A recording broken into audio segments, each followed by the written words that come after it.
Inside Hoover Dam.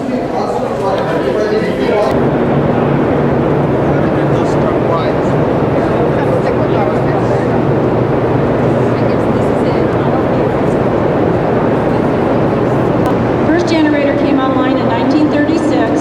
The last one came online in 1961. All 17 generators together produced 2,080 megawatts of electricity. And to give you an idea how much that is, almost enough for 2 million homes. Now, if you behind you folks where that painting is, these designs came from the Southwest American Indian tribe. What's that, Allie? That is big.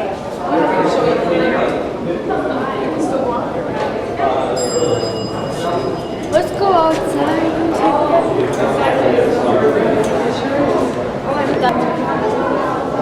Down, see down in there? That's where we were.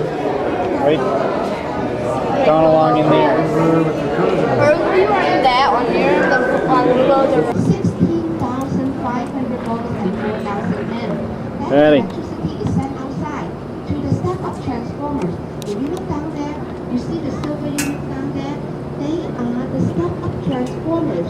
They stack up electricity from 16,500 volts to 200. The documentary, or if you have the Hoover Dam brochure, the front page of the brochure, you see water shooting out from the hole. That is from those 6 holes. Now, those are history. It will never happen like that anymore. Before we install all the generators, some of Lake Mist water have to be released downstream through those holes. But after we have installed all the generators, now we only release water downstream through the generators.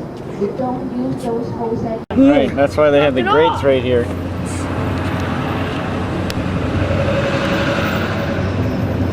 Let's go into the Hoover Dam Snackateria.